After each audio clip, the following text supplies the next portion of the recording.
there, humans, hippies, earthlings, whoever you are, wherever you are, whatever you're doing, and if you're lucky enough indeed to be doing it too. I'm Bushka, and today I want to talk to you about getting the most out of your vehicle, but mainly about using tanks the way they were intended to be used. A lot of people play Blitz, and they play it with this weird mindset that if you are not at the front taking damage, then you are a coward. And I've done this video, that video concept before, and that if they die and someone is not at the front taking damage, it's that person's fault that they're dead. That's bollocks. We won't be buying into that rubbish at all. And that's not what this video is about, but it leads you to a greater question than what exactly are they doing if they're not at the front taking damage. The guys at Wargaming get a lot of crap and a lot of flack about things that happen within the game of Blitz. Most notably imbalances, crates, all kinds of stuff. But I want to talk about the play style and how they work tanks based on a certain set of characteristics. Now, everyone can do what I'm doing here, okay? Every tank in the game can do what I'm doing here, which is fire a shot, pull back, wait for a reload, go back out, try and bait shots out of other tanks, go back, fire a shot, wait for a reload, whatever. Changed from HE to APCR because whatever, that didn't work and he didn't die and you kind of shot back and turned because you didn't clear him out, and it's just standard kind of Blitz gameplay. But the guys who make the tanks don't build them like this. They build them with specifics in mind. And it reminded me when I played on stream yesterday in the Lorraine 40T, and the way I played it and the way the tank is built really reminded me of how important it is to know what your tank does. And the clues are in the pudding, like they're right there. It's M60, you get a master every time you play the thing. No one plays it. This is the Lorraine 40T. It's a lovely tank. The Lorraine 40T has absolutely no armor, right? Absolutely no freaking armor. It is a horrible, horrible armor profile. And yet, I mean, you've got to get damage out somehow. Now, you're an autoloader, so your job is to put out those 4 rounds in a clip into one tank. Try and clear targets, do as much damage as you can, but it's not to bounce shots. So what you want to be doing in this tank is vampiring off the hit point pool of your big heavies and other tanks to as great an effect as possible and clearing targets that are low hit points.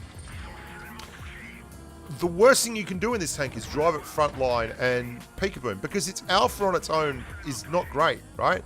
And your value is diminished tremendously when you duck out, take one shot, duck back in, and then they don't come out again for ages. And so they're basically trading 400, 640 alpha shots, 310 alpha shots for your 225, and that's a bad trade. Like, it's a stupid thing, and you're very likely to get hit with a HE shot on the side while you do this.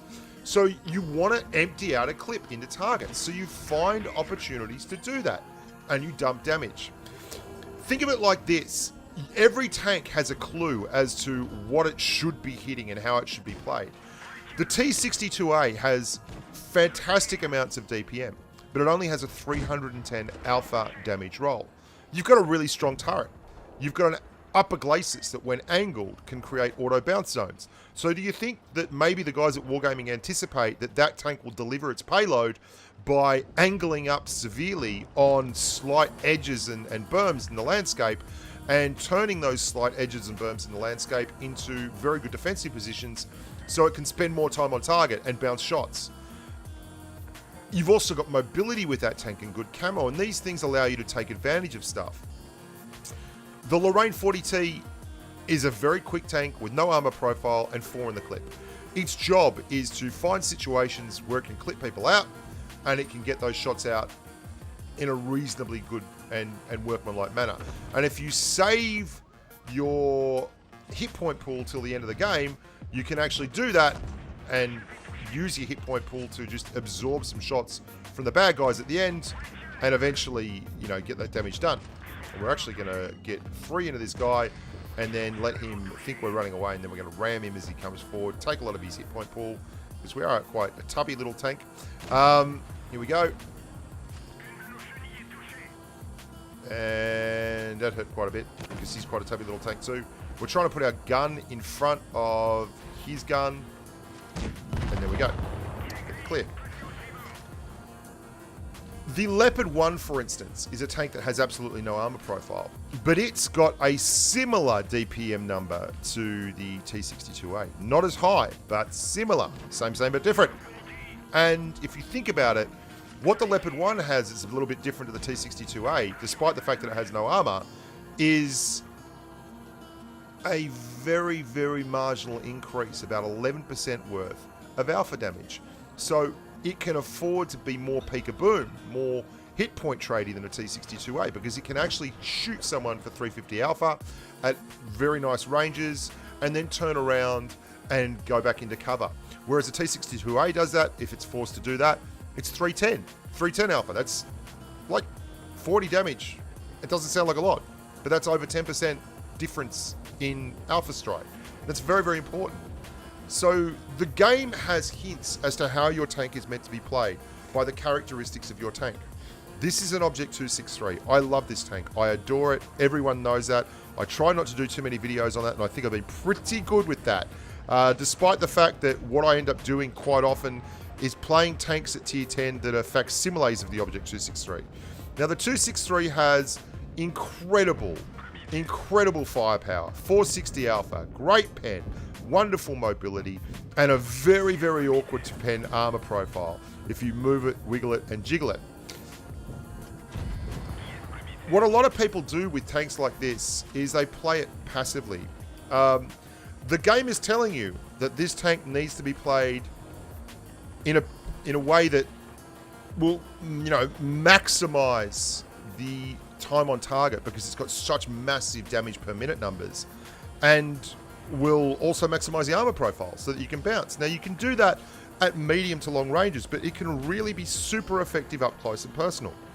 And that's because the brutal maths of Blitz is quite simply that if you get the first shot in this tank, there isn't a tier 10 tank that you need to worry about if they sit in front of you and you sit in front of them. Like, if you land that first shot and then they turn around and start looking at you, you will be able to clear them out. And that means you can literally clear massive big hit point tanks, which is pretty impressive. And the guys at Wargaming make these tanks with these minor variations for this particular reason. They make tanks with 8 degrees gun depression instead of 10, so that they can use gun depression, but they can't use it to such a degree that their turret becomes impenetrable.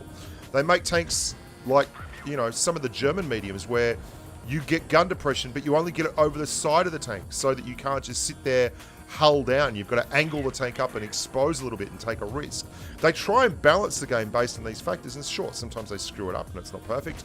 But what I really like about them is that if you are a good enough player and you recognize the value of what your tank can do, then you can find all kinds of slots and ways to apply that damage and be incredibly successful.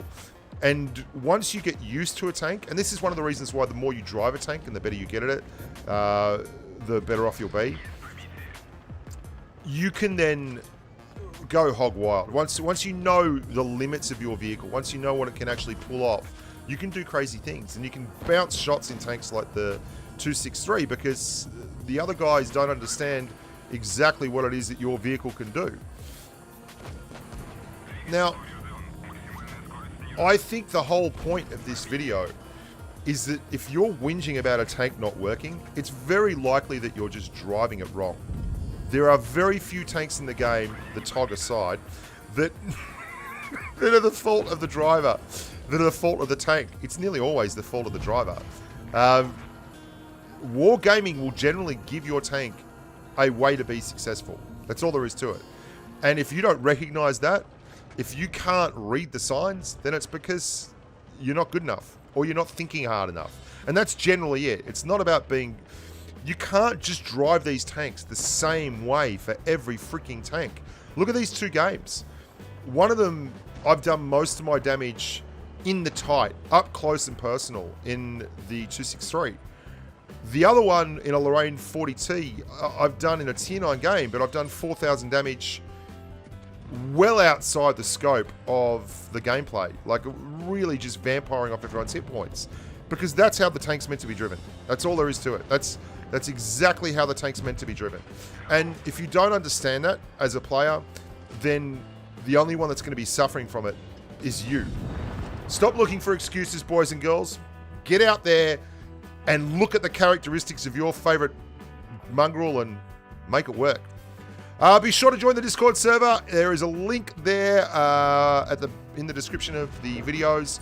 I'm trying to make it a little bit more interactive rather than just a place to congregate, but still there's plenty of congregation going on there and a lot of people chatting about Blitz and other parts beyond. I'm Bushka. Look after yourselves, and as always, stay safe on the battlefield. Bye for now.